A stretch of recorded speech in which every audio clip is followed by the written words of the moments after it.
عید مبارک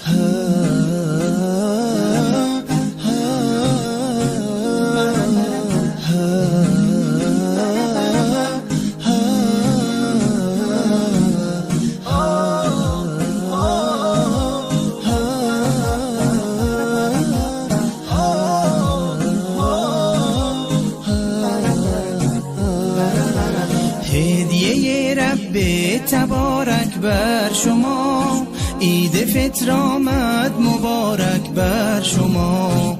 مظهر توحید و ایمان آمده، مؤمنان را عید مهمان آمده. یک ندا آید برای مؤمنان، مژده بخشش ز سوی آسمان. روزداران آمده عید سعید، آن که باشد بر دل مؤمن نوید. روز ایثار است و روز تهنیت، روز تبریک است و روز تسلیت. تسلیت بر روز خاران می شود، تهنیت بر روز داران می شود.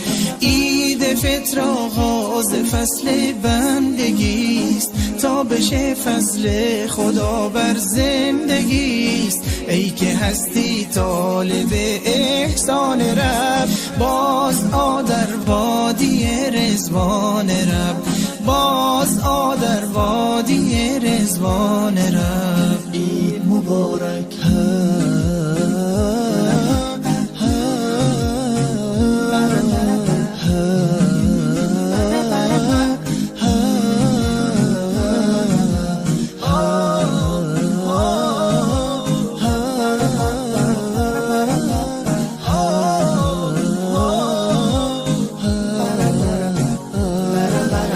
هدیه رب تبارک بر شما، عید مبارک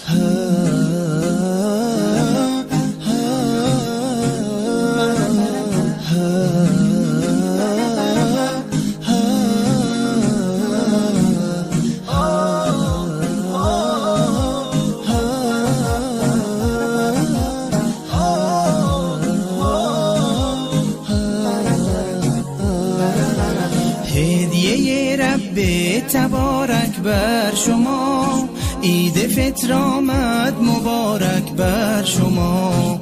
مظهر توحید مبارک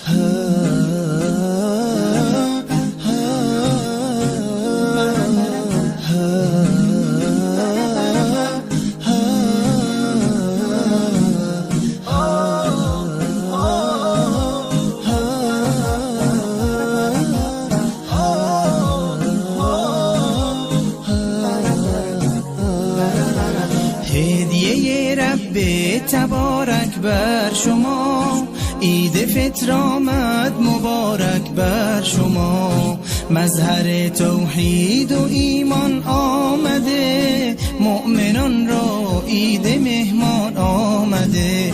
یک ندا آید برای مؤمنان، مژده بخشش ز سوی آسمان.